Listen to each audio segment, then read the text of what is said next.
Des mouvements spontanés, convulsifs, impétueux et libres, la façon de danser de Jeanne Avril est unique. Internée à la Salpêtrière en raison de troubles nerveux, Jeanne Avril, future vedette de la Belle Époque, trouvera dans la danse son salut. La vie de Jeanne Avril n'a rien d'un long fleuve tranquille.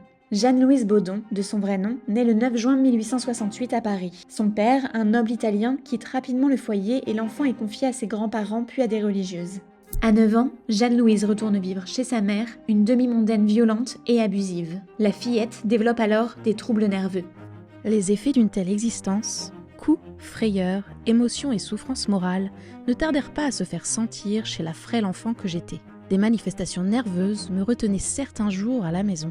Jeanne-Louise finit par fuguer et trouve refuge auprès d'un ex-amant de sa mère qui accepte de la cacher. Mais les troubles nerveux de la jeune fille se sont accentués et elle est admise à l'hôpital de la Salpêtrière dans le service du professeur Charcot. On lui diagnostique une chorée de Sydenham, maladie nerveuse provoquant chez son hôte des mouvements involontaires et incontrôlés. C'est pourtant ici que la vie de Jeanne-Louise prendra un tournant inattendu. Ce soir-là est organisé un bal à l'occasion de Mardi Gras. Surnommé le bal des folles par la presse, l'événement est le point de rencontre entre les hystériques de Charcot et la haute bourgeoisie parisienne. À peine venait-on d'attaquer les premières mesures d'une valse que, soulevé de terre par son rythme entraînant, je m'élançai comme un cabri, emporté dans un éblouissant tourbillon sans plus rien voir ni personne. J'aurais voulu me cacher à 6 pieds sous terre tant j'avais honte d'avoir été ainsi emporté par mon instinct que, jusqu'à cet instant, je n'avais jamais en moi soupçonné. Ses mouvements, libres, spontanés et impétueux, subjuguent l'assemblée. Son talent ne fait aucun doute.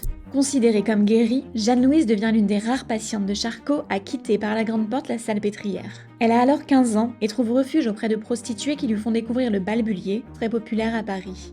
La danse devient sa nouvelle raison de vivre.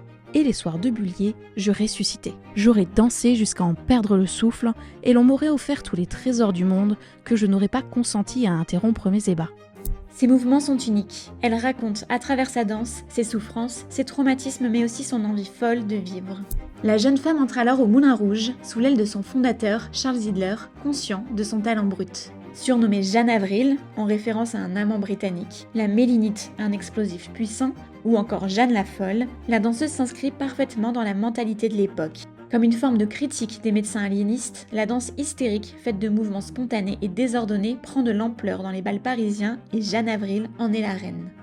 Elle refuse d'apprendre la danse classique, trop soucieuse de conserver cette liberté qui lui a tant manqué enfant. Une liberté qu'elle conservera également dans sa vie personnelle, préférant longtemps les amants au mariage.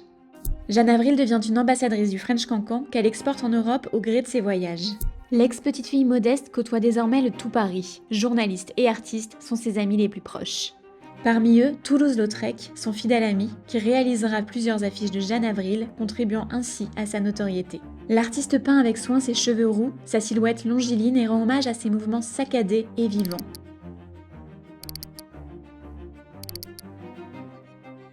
Jeanne Avril met un frein à sa carrière en devenant mère puis en se mariant en 1911. Mais sa passion ne la quittera jamais vraiment. Jeanne dansera pour la toute dernière fois à l'âge de 67 ans en compagnie de l'acteur Max Derly.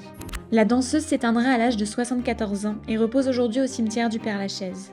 Contemporaine de Lagoulu, Loie Fuller et Mistinguett, Jeanne Avril reste aujourd'hui l'une des danseuses les plus emblématiques de la Belle Époque. J'aurais aimé jadis de mourir en dansant. Si dans l'autre monde existe des dancing, il n'y a rien d'impossible à ce que j'y sois conviée pour interpréter la danse macabre.